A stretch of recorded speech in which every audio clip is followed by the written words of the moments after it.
Sometimes a single decision sets off a chain of events that changes your life forever.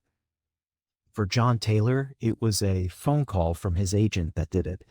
Pack your bags, you're going to Oregon.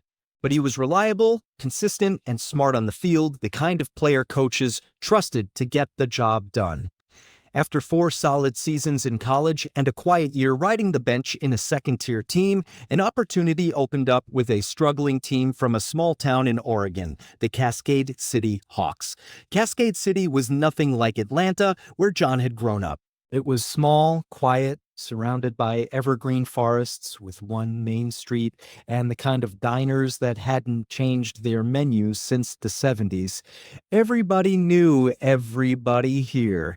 And when word got out that a real professional football player was moving in, it stirred something in the town. People were curious, hopeful, hungry for a comeback story. The Hawks were a disaster when John arrived.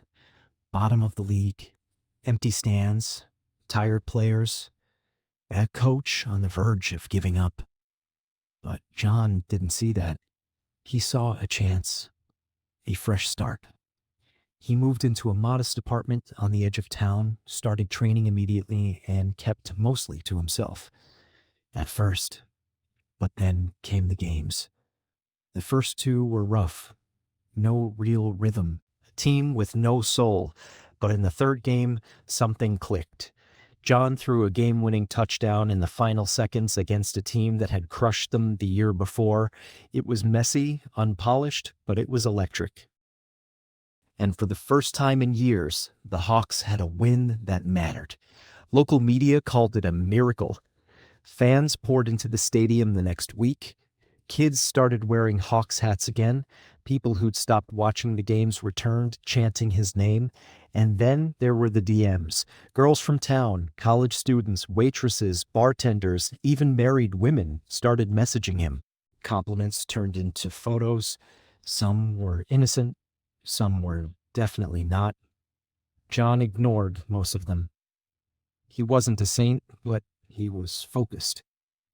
Until that night. The Hawks had just beaten their biggest rival in a massive upset. The locker room exploded with cheers. It felt like they'd won a championship.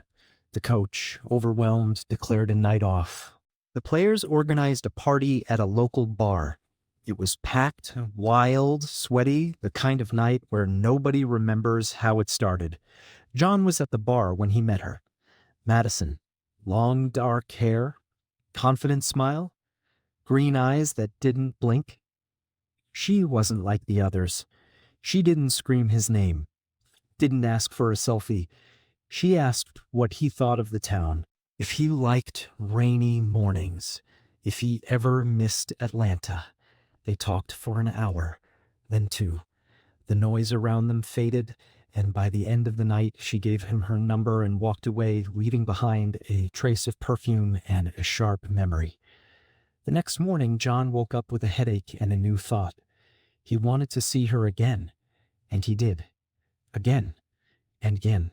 A late-night diner run turned into hiking on weekends, watching movies, falling asleep on the couch. She wasn't interested in his fame, or maybe she just hit it well.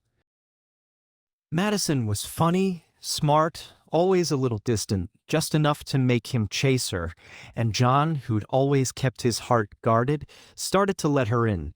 Months passed, then a year, then 2. By year 3, John was the face of the Hawks. The team had climbed to mid-tier, still not elite, but no longer a joke. He was a regular on local radio. Kids wanted to be like him. Older fans treated him like a hometown hero.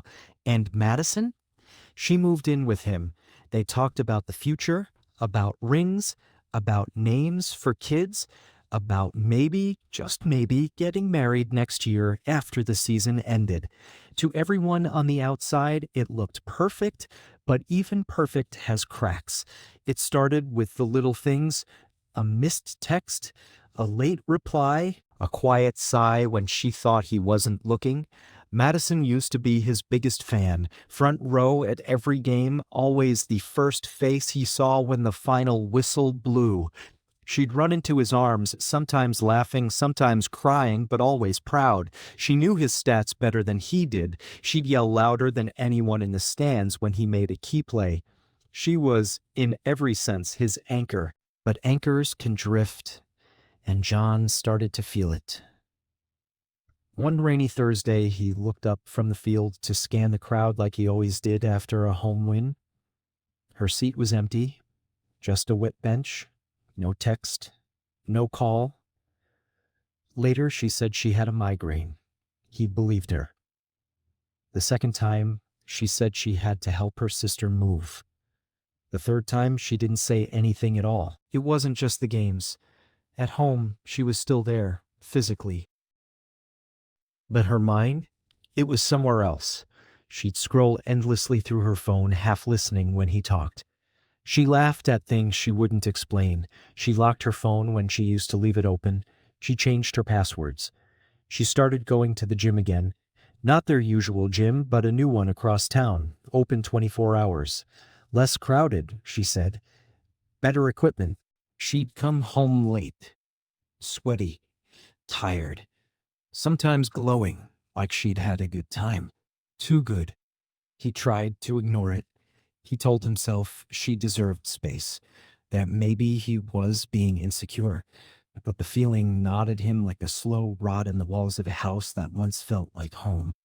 One night, he caught her smiling at her phone, typing rapidly, then instantly switching apps when he walked into the room. He asked what was funny.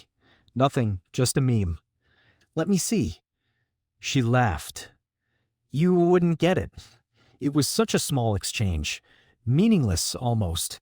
But it stuck in his brain like a splinter he couldn't pull out. He started noticing other things. Subtle changes in her routine. New clothes she didn't wear for him. A playlist full of unfamiliar music. Perfume he hadn't bought. Conversations that ended when he entered the room. He checked her Instagram one night from a burner account.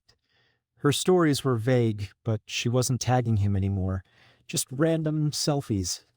Sometimes from hotel lobbies. Sometimes from rooftop bars he'd never been to. She told him she was working extra shifts, helping a friend through a breakup, taking a mental health day. He wanted to believe her. God, he wanted to. But trust is fragile. Once it's cracked, every glance becomes a question. Practice got harder. Not because of the drills or the tackles, but because his mind was elsewhere. He'd miss easy throws. Drift during plays. His coach pulled him aside after one especially off day and asked if something was wrong. John shrugged. Said he was tired. His teammates started to notice too. Whispers in the locker room. You good, man? Everything all right at home? He'd laugh it off. Put on the brave face. But deep down, he was drowning in his own silence. There was only one person he felt he could talk to. Manny. Manny was the team's data analyst, quiet, brilliant, socially awkward, the kind of guy who could spot patterns in chaos. He and John had clicked early on over late-night gaming sessions and philosophical debates about old-school hip-hop versus modern trash. They weren't best friends, but they were real with each other. So one night, after a brutal practice, John stayed behind in the training room and waited until everyone left. Then he texted Manny one word. Talk? 10 minutes later, Manny showed up with 2 sodas and that unreadable look on his face. John didn't waste time. I think Madison's cheating on me. Manny didn't flinch. He nodded slowly, then sat down. You got proof? John shook his head. Just a gut feeling. 100 little signs. I feel like I'm going insane. Manny was silent for a long time. Then he opened his laptop. You want to know for sure? John looked up. What do you mean? Works better than anything on the market. You won't find it in any app store. It's discreet. It copies messages, logs location, syncs call data. You'll see what she sees. Real time. John blinked. Isn't that, I don't know, illegal? Manny raised an eyebrow. You trying to build a case or protect your heart? That silence between them said everything. Will she know it's there? John asked. No. No, nothing. She's getting nonsense of this affair. John asked. And Madison left her phone in the kitchen while taking a shower. The next night, Madison left her phone in the kitchen while taking a shower. John stood over it for 10 minutes before he moved. His hands shook as he unlocked it. In under a minute, the software was installed. No icon, no trace, nothing she'd ever notice. Then he waited. The app synced overnight. John didn't sleep. He stared at the dashboard Manny set up on an old tablet. At first, there was nothing unusual. Then, just before noon, a message popped up. Last night was insane. Still thinking about it, not from John. From someone named Ethan. John stared at it for what felt like an hour. Then more messages arrived. From Derek. From AJ. One of them sent a photo. Shirtless. Another sent a map pin. Different names. Different messages. All recent. Madison responded to all of them. Flirty. Teasing. Sometimes explicit. Each word hit like a punch to the gut. Not one guy. Not two. 3.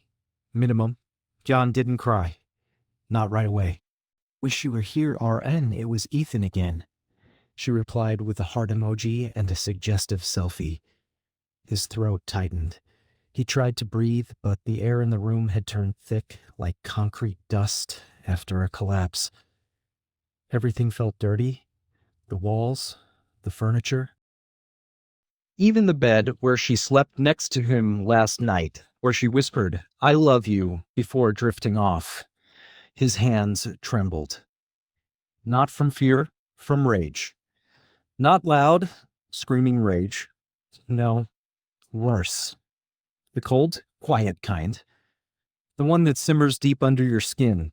The kind you can't shake off no matter how many showers you take. He scrolled back, heart racing faster with each swipe. Messages dated weeks back. Then months. Conversations layered with inside jokes, plans to meet, things she'd never said to him, or worse, things she had, but recycled for someone else. 3 men. 3. At least. Each with their own thread, their own style, their own way of talking to her. Different names, but the same pattern. Flirting, teasing, passion, lies.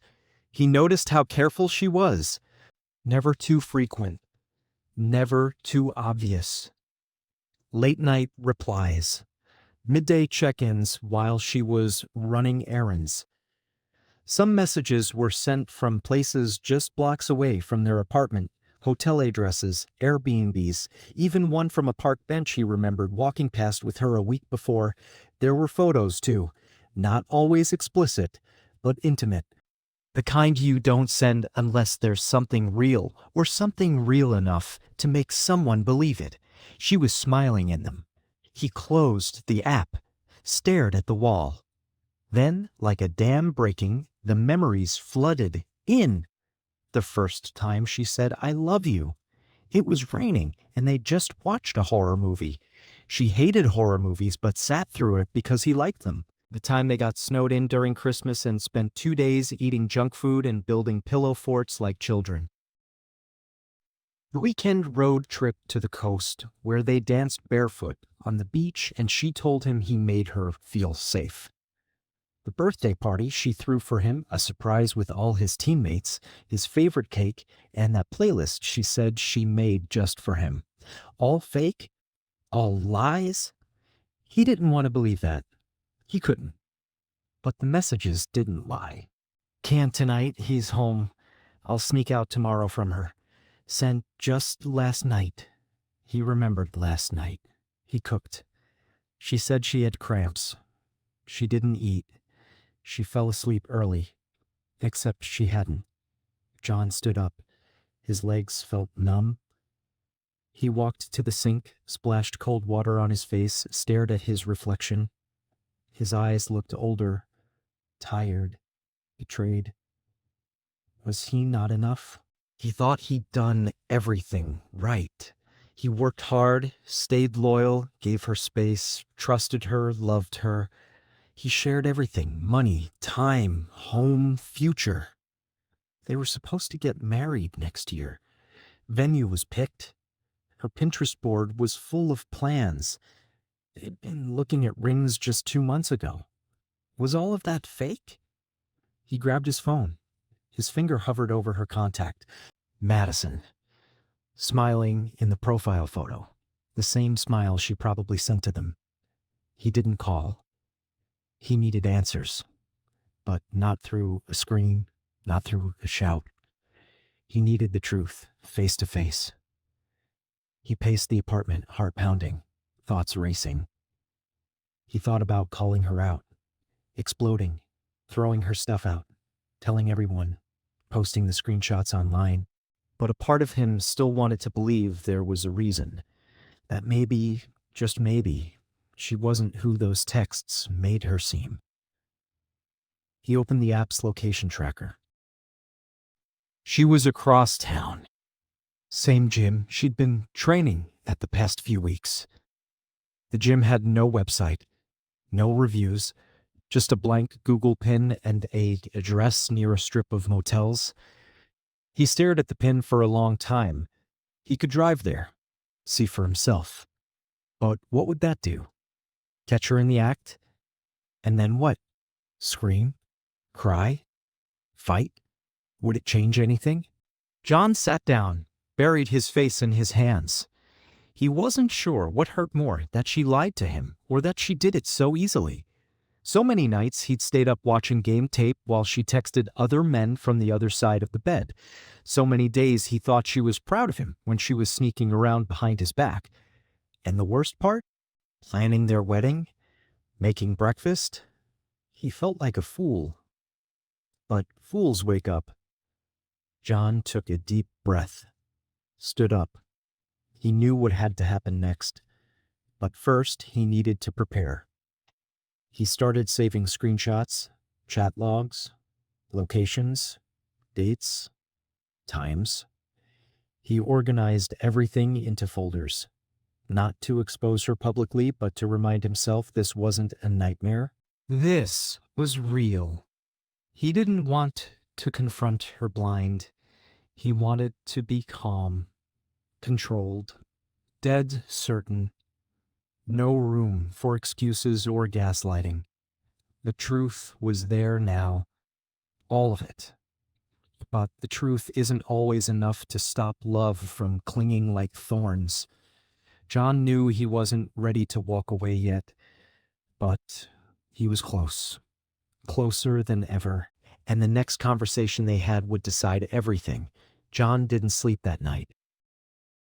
He lay on the couch in complete darkness, tablet on his chest, watching the blinking notifications roll in one by one. At some point, the pain gave way to numbness. Then numbness gave way to resolve. He knew Madison would be back in the morning.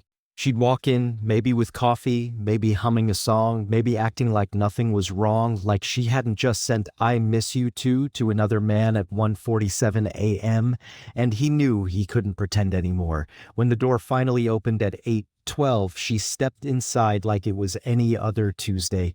"Hey, babe," she said softly, dropping her bag by the door. John didn't move.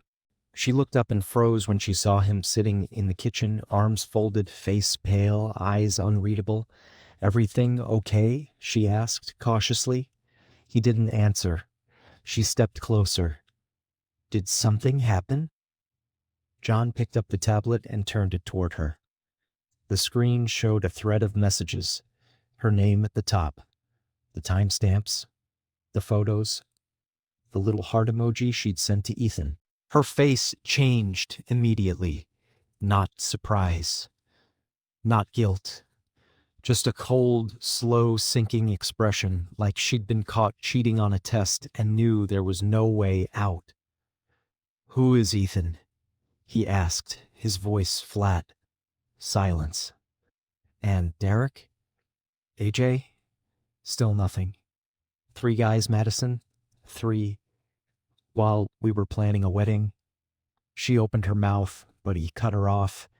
"You know what's funny? I wasn't even suspicious at first. I trusted you. Completely. I defended you in my head every time something felt off. But you didn't stop. You didn't even slow down." Madison closed her eyes and exhaled slowly. "I don't know what to say. You could start with why." She sat down, not across from him, next to the wall, as if putting distance would somehow shield her from the truth. "I didn't plan it," she said finally. "It wasn't supposed to happen like this." John laughed, a dry, bitter sound that didn't reach his eyes. "That's what they always say, right? Like it just happened. Like you tripped and fell into someone else's bed." She looked down at her hands. "I didn't do it to hurt you. But you did." "I felt alone," she whispered. "You were always at practice, on the road, focused on the game. I felt like I didn't exist sometimes. And then they made me feel wanted." John leaned forward. "So instead of talking to me, you cheated? Repeatedly?" Tears welled up in her eyes now. "I was scared." "Of what?" "That I wasn't enough. That you'd leave eventually. That I was just part of the image, the athlete's loyal girlfriend. I don't know. I was lost." John shook his head slowly. "So you burned it all down before I could?" She nodded silently. He stood up, pacing. "So while I was out there throwing passes, getting tackled, bleeding for this team, for us, you were what? Reading my texts while lying in someone else's bed?" She covered her face, sobbing now. "I didn't love them," she said through tears. "It wasn't love." "That makes it worse, Madison. You threw away something real for something empty. Again. And again. And again." He walked over to the window, staring at the gray sky outside. The rain had started again, light but persistent. She stood up behind him, but didn't move closer. "So what now?" she asked. He turned slowly, looked her dead in the eyes. "I don't know," he said. "I loved you. I pictured my whole future with you. I wanted to grow old with you. You were my person." "I know," she said, barely audible. "But you weren't mine." Silence hung in the room like fog. "Are you going to leave me?" she asked finally. He didn't answer. Instead, he walked past her into the bedroom, grabbed a duffel bag, and started throwing clothes into it. "John, please." He didn't look at her. "Where will you go?" He zipped the bag, slung it over his shoulder. "Somewhere I can breathe." She grabbed his arm. "Please, don't do this. We can fix it. I'll go to therapy. We'll go together. I'll cut them all off. I'll prove it to you."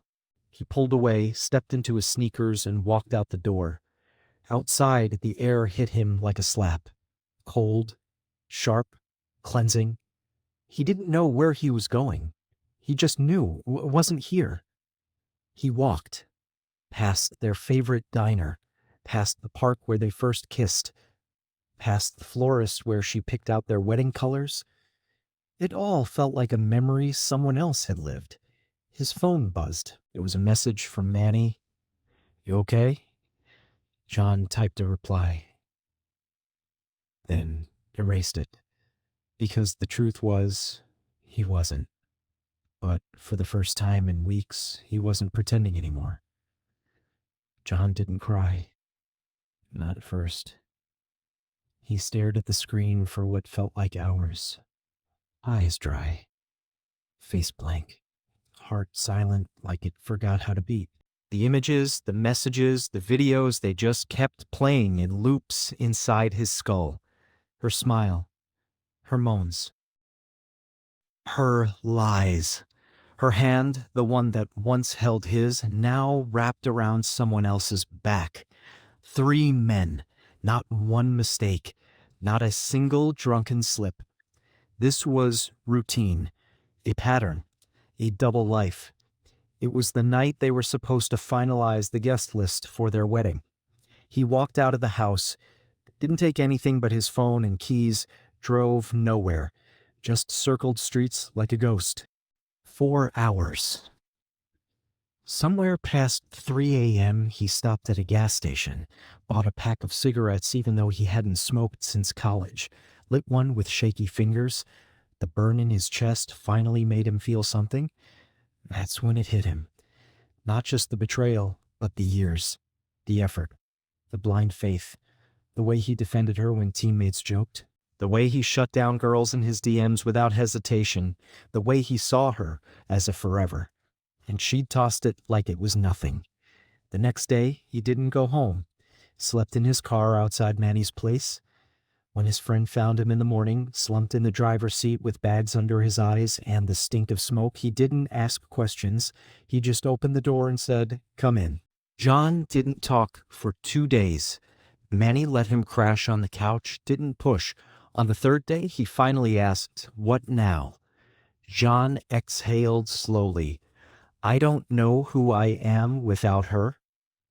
Manny looked him straight in the eye. "You're the same guy who walked into a losing team and made them believe.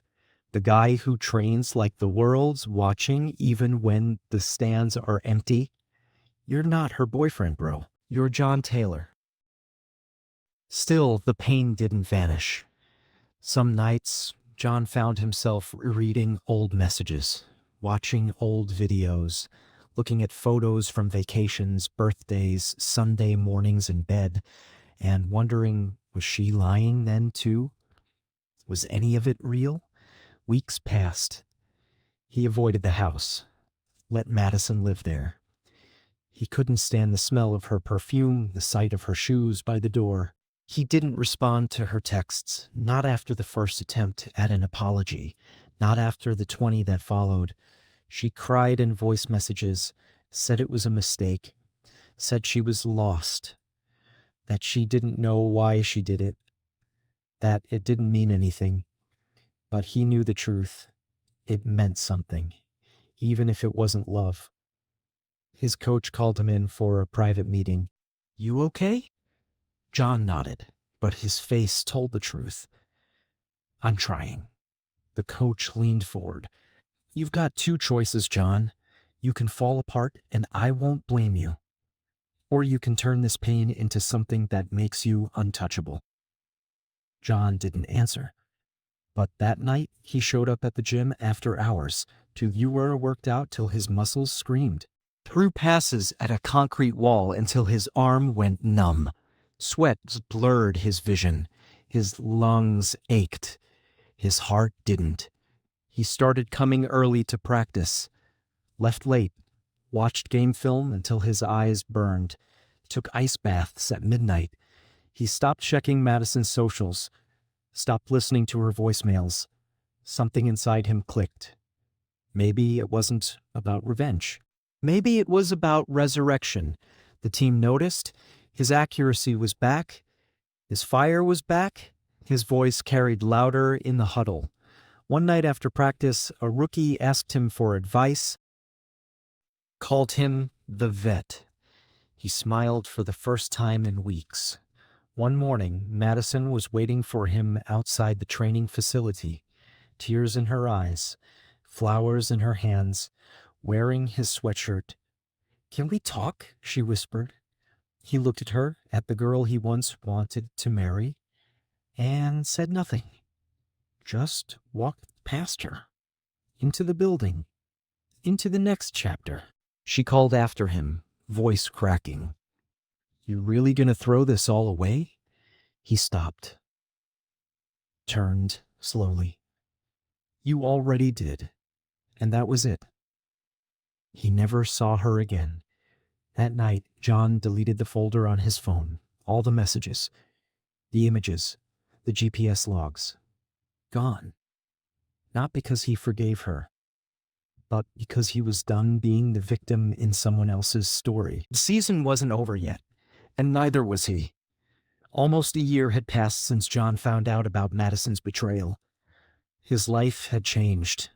Everything he had been building for years, trust, hope, dreams of the future, had shattered. But John didn't break. He didn't fall into depression, didn't drown in alcohol, didn't disappear. Instead, he rebuilt himself from scratch like a house after a hurricane. He went back to the field. No drama, no grand declarations. Just work, every practice, every match, every pass. His eyes didn't burn with the same fire as before. But there was a different spark now, a calm certainty. He no longer played for anyone else. He played for himself. And the team felt it. The players, the coaches, they all saw how John took responsibility. He became a true leader, not through shouting in the locker room, but by leading with action. Eventually, they made him captain. And that very season, their team, once at the bottom of the league, started rising. No one expected them to even make the playoffs, but they did. Not because of some star player, but because of the spirit John had instilled. And just when everything was falling into place, the past knocked on his door again. The offer came out of nowhere. A top team from his hometown in a major city wanted to sign him. Not just any offer. It was the chance he had dreamed of as a kid. To play on big stages, to be seen on national television, maybe even get a shot at the national team. It was the same team where he'd once warmed the bench, the same team that never gave him a chance, the one that had treated him like a shadow. And now, when he had finally become somebody, they were the ones reaching out. Everyone assumed he'd say yes. The coach, the agents, even some of his teammates. It made sense, big league, big contract, big exposure. But John stayed quiet. He kept showing up to practice, lost in thought. He walked the streets of the small town where almost everyone knew his name. He sat alone on a bench near the stadium, the same one where he had first heard the crowd chant his name. And he asked himself, who was I back then? And who am I now? He remembered every win, every loss. He remembered standing in front of the mirror with a broken heart, unsure how to begin again. He remembered walking onto the field for the first time after the betrayal with nothing but emptiness inside. And then he remembered the first time he smiled again. A real smile. Not a fan. Just someone who worked in the club's volunteer team. They'd crossed paths a few times, brief words, small smiles, nothing more. But after one game, she left a coffee thermos for him with a note, "Not everyone who enters your life wants to take something. Some come just to be there." He never called her, never texted, but he remembered those words for an entire year. The day John was supposed to sign the big contract, he went to the local field. The stands were empty. The wind was cold, late evening. He dropped a ball and ran a mock play, alone, like in childhood. No cameras, no fans, no noise, just the game. And suddenly he realized this was his place, not because it was easier, but because here he was real. The next morning, he turned the offer down. A week later came the biggest match of the season. If John's team won, they'd make the playoff finals for the first time in the club's history. The stadium was packed. People stood beyond the fences. John led the team out with the captain's armband on his arm. Just before kickoff, he scanned the crowd and saw her. That same girl. She stood with the volunteers holding a small sign, "Some come just to be there." The match was brutal. They were down 1-0 until the final minutes. And then, one moment, a cross from the right. The ball dropped like a gift from fate, landing at John's feet. He struck. The stadium exploded. Overtime. Everyone was on edge. And then another attack. The same young kid John had been mentoring sprinted down the wing, crossed it again. And again, the ball found John. Goal. The stadium roared. His teammates jumped on him. John stood in the center, eyes closed. He wasn't thinking about Madison. He wasn't thinking about contracts or cities or fame. He just breathed in and realized he had made it, and not by running towards something, but by standing his ground.